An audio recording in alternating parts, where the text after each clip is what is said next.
Hello guys, welcome back to my channel. तो कैसे हैं आप सब लोग? उम्मीद करते हो ज़बरदस्त मस्त एंजॉय कर रहे होगे, ज़िंदगी के मज़े लूट रहोगे, ऐसे ही खुश रहो, ज़बरदस्त रहो, मस्त रहो।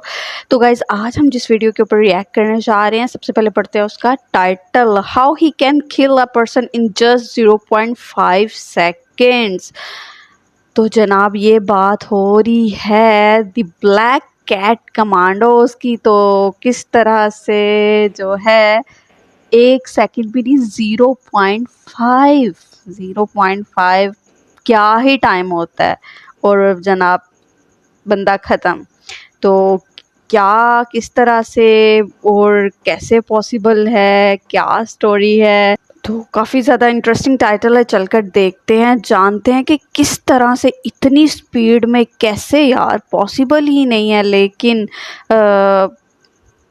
ब्लैक कैट कमांडोज की बात हो रही है तो उनके लिए कुछ भी पॉसिबल है, उनसे आप कुछ भी तवक्को कर सकते हो। तो चलो चलकर उन्हीं की ज़ुबानी सुनते हैं कि किस तरह से, क्योंकि ये डायलॉग बहुत ज़्यादा मशहूर है, काफ़ी जगह पे हमने सुना हुआ है। तो चलकर सुनते हैं उन्हीं की ज़ुबानी। Let's go. सर, आपका एक डायलॉग है बहुत आइकॉनिक बनाओ कि मुझे बस 3 सेकंड लगते हैं एक इंसान को खत्म करने के लिए।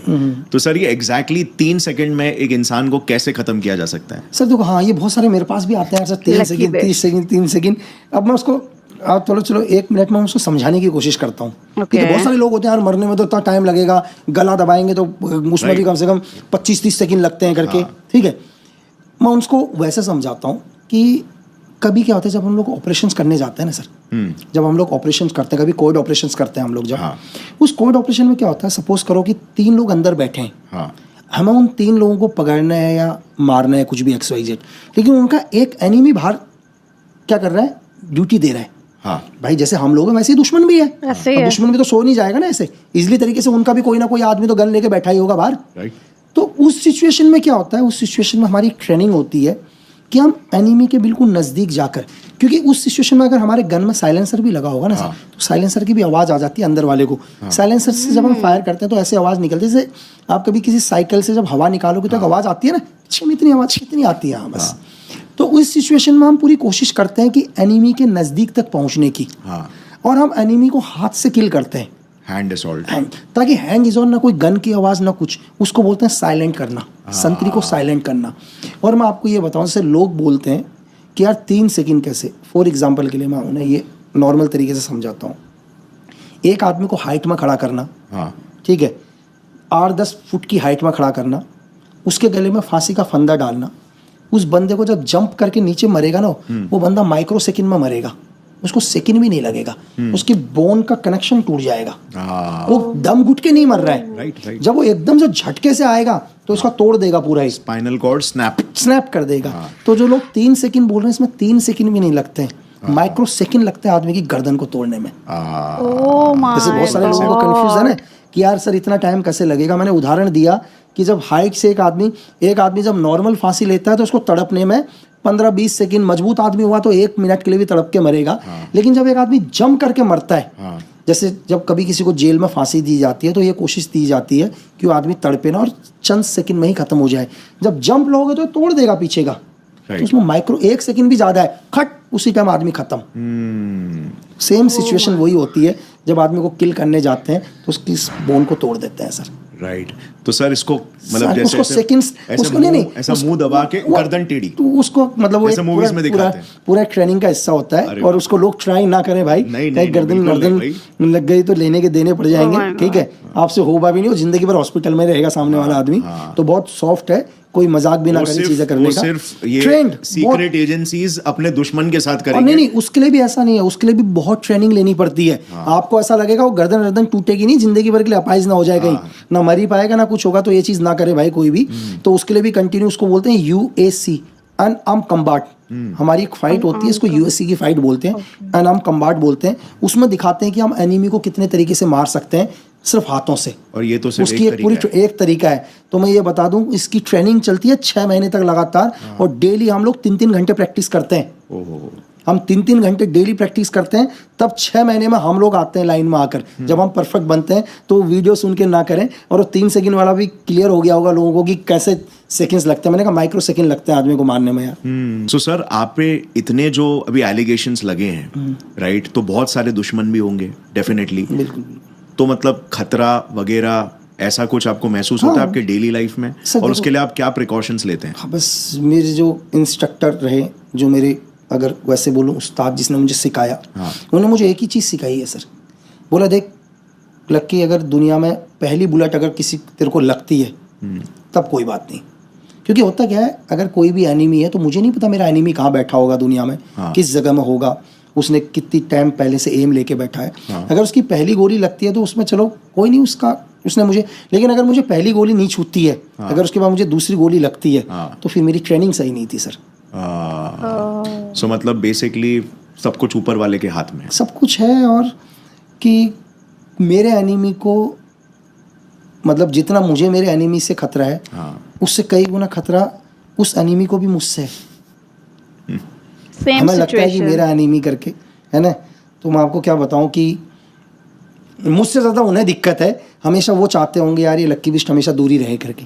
अभी हम यहाँ पॉडकास्ट कर रहे हैं, ये आपकी जगह है एग्जाम्पल के लिए, है ना। अभी सपोज करो यहाँ पर कोई हॉस्टेज सिचुएशन आ जाती है, कोई टेररिस्ट सिचुएशन आ जाती है, तो आप यहाँ से भाग जाओगे या हम लोग भाग जाएंगे यहाँ से। आपकी बहुत कीमती चीज़ है, लेकिन आपको क्या पड़ेगा, कोई फर्क नहीं पड़ेगा यार, जाना तो जाना है, पूरा एरिया खाली हो जाएगा, ठीक है। और यहाँ पर कुछ सोल्जर आएंगे सर, और आपको वो जगह खाली करके देंगे। और आपको पता है वो ये जो जगह है, उन सोल्जरों का इससे कोई रिलेशन नहीं है बेचारों का। वो शायद जिंदगी में पहले यहाँ कभी आए भी नहीं होंगे। वो अपनी जान को हथेली में देके आपकी जगह आपको करके देंगे सर। एक सोल्जर, मतलब आप सोच लो कि उसको ताज का एग्जाम्पल लो आप, उसको कोई मतलब नहीं है कि जिंदगी में कभी ताज होटल में गया भी नहीं होगा सर, उतना लग्जरियस रूम उसने देखा भी नहीं होगा, फिर भी शहीद हुए उस ताज होटल को खाली कराने के लिए। तो ये कहाँ से सब चीज़ें आती हैं? ये है जब एक बंदा ट्रेनिंग करता है ना सर। एक एग्जाम्पल के लिए कि हर आदमी का एक ट्रेनिंग है, हर ऑर्गेनाइजेशन में है। अगर एक आदमी टीचर बनता है तो टीचर की ट्रेनिंग लेता है, ठीक है। एक आदमी नॉर्मल जॉब करता है बैंक में तो भी ट्रेनिंग लेता है। दुनिया की हर चीज़ में एक ट्रेनिंग है। जब बैंक में एक आदमी जॉब करता है तो उसको पता होता है कि मुझे कंप्यूटर के आगे बैठना है, वो कंप्यूटर की ABCD से लेकर सब कुछ सीखता है, ठीक है। एक आदमी टीचिंग के अंदर जाता है तो पूरे पढ़ाने का तरीके सीखता है, क्योंकि उसको पता होता है कि मुझे अगले दिन से हर चीज़ को, किस चीज़ को हैंडल करना है, बोर्ड को हैंडल करना है और बच्चों के साथ रहना है। बैंक वाले को पता है कि मुझे डेली अकाउंट्स के साथ हैंडल करना है, ठीक है।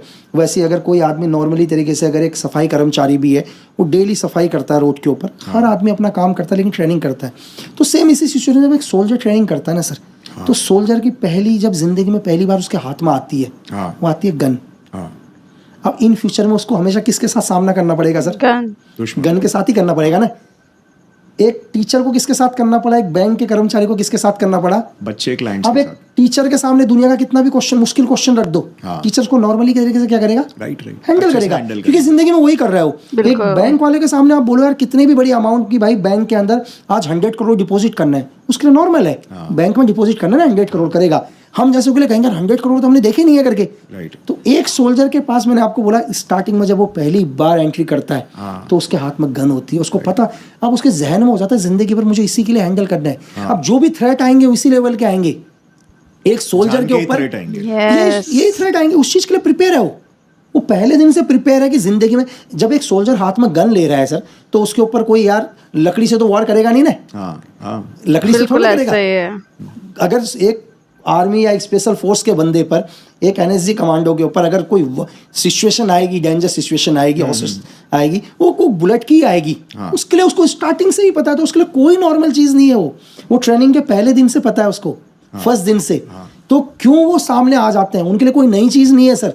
जब उसने पहली बार जब एंट्री करी थी तो उसको उस दिन पता था कि इन फ्यूचर के अंदर मुझे इसी से निपटना है करके, यही आएगा मेरे ऊपर। उसके लिए वो पहले से प्रिपेयर है, उसके लिए कोई बड़ी चीज़ नहीं है। उसको आप कहीं भी डाल दो, उसको आप रूम के अंदर एंटर करने के लिए बोलो टेररिस्ट है तब भी एंटर करेगा वो। उसको बोलो कोई प्लेन हाईजैक है तो वहाँ जाएगा वो, ठीक है। उसको बोलो कि यार वॉर हो गया करके, कल देश का वॉर हो गया, उसको बोलो कोई प्लेन हाईजैक है तो वहाँ जाएगा वो, ठीक है। उसको बोला कि यार वॉर हो गया करके, कल देश का वॉर हो गया, उसको पता सामने से गोलियां चल रही हैं तब भी दौड़ते, क्योंकि उसकी स्टार्टिंग वही है सर। बिल्कुल वो स्टार्टिंग से ही मिलिट्री के DNA में ही है, वो DNA में है सर। कहते हैं ना कि डिसिप्लिन, मतलब बुनियाद, मतलब कहते हैं कि दुनिया की कोई भी चीज़ से डिसिप्लिन। मैं आपसे एक चीज़ पूछता हूँ, एक बाप है ना, बाप, एक पिता किसी का आज के टाइम में 2024 में अपने 4 बेटों को कंट्रोल नहीं कर पाता। एक बेटा उस घर के अंदर रह रहा है, दूसरा बेटा उस घर के अंदर रह रहा है, डाइनिंग टेबल में चारों साथ नहीं आ रहे हैं। एक बाप, वो मतलब वो बेटे जिनको बचपन से एक बाप ने पाल पोस के बड़ा किया है ना, आज वो अपने पिताजी की बात नहीं मानते। 4 बेटे, 4 में से 2 मान रहे हैं, 2 नहीं मान रहे हैं। लेकिन इस देश में एक जनरल लाखों की आर्मी को कंट्रोल करता है सर। वो अगर सपोज करो सामने अगर 1 लाख की फोर्स खड़ी है और उसके सीनियर ने बोल दिया कि सावधान हो जाओ, वो सावधान रहेंगे, चाहे तूफान आ जाए, बरसात आ जाए, ओले गिरे, 2 लोग जमीन में चक्कर खा के गिर जाएं, तो वो खड़े रहेंगे। ये होता है डिसिप्लिन सर। एक आदमी लाख लोगों को, करोड़ों लोगों को कंट्रोल कर सकता है सर। यहाँ एक फादर अपने 4 बेटों को कंट्रोल नहीं कर पा रहा। यही फर्क है सर डिसिप्लिन में। राइट। सर, प्राइम मिनिस्टर को एसपीजी कवर मिलता है, बाकी मिनिस्टर्स को अपना ये से एनएसजी कवर मिलता है, एक एनएसजी कमांडोज का। सो इसमें क्या डिफरेंस है, क्या आप बता सकते हो? सर देखो, एक्चुअली क्या है, पीएम सिक्योरिटी को एसपी कवर है, एसपीजी कवर है, और एनएसजी एक्चुअली नहीं, बाकी मिनिस्टर्स को एसपीजी नहीं मिलता सर। ऐसा नहीं है, एनएसजी भी नहीं मिलता है। मैं आपको बता दूं, एक्चुअली एनएसजी है नेशनल सिक्योरिटी सर, इस देश की सुरक्षा के लिए। तो उसमें एक ग्रुप है जो सिक्योरिटी देता है, एसआरजी ग्रुप वगैरह, ठीक है। वो ऐसा नहीं है कि वो सिक्योरिटी के लिए ही बना है, लेकिन अगर कल इस देश के ऊपर कोई थ्रेट आएगा तो ग्रुप विड्रॉल हो जाएगा। एनएसजी वीआईपी सिक्योरिटी के लिए नहीं बना है परमानेंट, वो बना है सर एंटी टेररिस्ट और काउंटर हाईजैकिंग के लिए। अगर कोई स्काई में कोई प्लेन हाईजैक होता है 52 या 51, मतलब एक आतंकवादियों से निपटने के लिए, इस देश के अंदर कोई थ्रेट आता है उसके लिए बना है वो। लेकिन साथ में वीआईपी प्रोटेक्ट कर रहा है। इस देश में हर मिनिस्टर को एनएसजी कवर नहीं है सर। इस देश में शायद जिस टाइम मैं एनएसजी में था उस टाइम 16 या 17 आदमियों का एनएसजी कवर था टोटल इस देश के अंदर, ठीक है, जिनको NSG jet plus NSG cover होगा। देश के हर मुख्यमंत्री को भी एनएसजी नहीं है सर, ठीक है, ऐसा नहीं है। मतलब जिनको आईबी को या आरएनडब्ल्यू को लगता है कि इस मिनिस्टर को बहुत थ्रेट है करके, ठीक है, दोनों को रिपोर्ट जाती है होम मिनिस्ट्री को और बोलते हैं कि ये जरूरी नहीं हो मिनिस्टर ही हो सर, वो एक ऑर्डिनरी आदमी भी हो सकता है जिसके जाने से इस देश को नुकसान है, उसको भी एनएसजी मिल सकती है। ऐसा नहीं कि एनएसजी मिनिस्टर को ही मिलेगी। अगर इस देश को लगता है कि आप इस देश के लिए बहुत इंपॉर्टेंट हो और आपके जाने से देश को दिक्कत है करके, तो आपको भी एनएसजी कवर मिल सकता है। सुपर, मतलब स्पेसिफिक नहीं है कि उनको ही कवर मिलेगा। ज़बरदस्त, मतलब इतनी ज़्यादा इन्फॉर्मेटिव चीज़ें, मुझे नहीं आइडिया था इन चीज़ों का। आई होप आप लोगों को भी नहीं पता, हर एक को नहीं पता होती ये चीज़ें, और मुझे भी आज ही ये चीज़ पता चली कि हर एक मिनिस्टर को एनएसजी नहीं मिला हुआ। जब लगता है ऐसा कुछ सामने आता है कि अच्छा ऐसी कोई प्रॉब्लम है या कोई थ्रेड है या कोई इस तरह की चीज़ है, तो फिर ही एनएसजी सिक्योरिटी जो है दी जाती है। सुपर। बाकी जो तजस्सुस वाली बात थी कि 0.5 सेकंड्स, यानी कि इनका तो था कि 3 सेकंड्स में जो है वो इंसान को मार देते हैं, लेकिन उन्होंने एक्सप्लेन किया कि किस तरह से। और गाइस, ये चीज़ें घरों में या लेफ़्ट राइट यूज़ करने वाली नहीं है, इनको ऐसा कोई फजूल का एक्सपेरिमेंट करने वाली ये चीज़ें नहीं हैं, ये बड़ी ही नाजुक सी चीज़ें हैं। तो ये कभी भी घरों में ट्राई मत करना, क्योंकि जैसे उन्होंने बताया कि 6 माह तक कंटिन्यूसली उनकी ट्रेनिंग होती है, उसके बाद जा कर के ही उनको ये चीज़ें जो है वो आती हैं अच्छे से, और वो ये अपने मिशंस में यूज़ कर पाते हैं, और वो भी अपने मिशंस के लिए वो लोग यूज़ करते हैं, फजूल में लेफ़्ट राइट नहीं। तो गलत चीज़ों की तरफ मत इन चीज़ों को लेके जाना। बाकी आई होप आप लोगों को सुनकर ये बातें, ये चीज़ें काफ़ी ज़्यादा जानकारी मिली होगी। सुपर्ब यार, मतलब 0.5 सेकेंड्स, 1 सेकंड का भी आधा सेकंड, और मतलब उनका तो ज़ाहिर है काम है, लेकिन लाइक नहीं, मेरे जैसा बंदा वैसे ही सुन के ही वो शॉक्ड हो जाता है कि वो अच्छा किसी की जान इस तरह से कुछ। तो गाइस, कैसी लगी फिर आप लोगों को वीडियो? उम्मीद करती हूँ वीडियो पसंद आई होगी। अगर वीडियो अच्छी लगी है तो प्लीज़ वीडियो को लाइक करना बिल्कुल मत भूलिएगा। इंशाल्लाह ऐसी ज़बरदस्त वीडियोज़ के साथ हाजिर होते रहेंगे। तो मिलते हैं फिर नेक्स्ट वीडियो में, तब तक के लिए दुआ में याद रखो। टेक केयर, अल्लाह हाफिज़।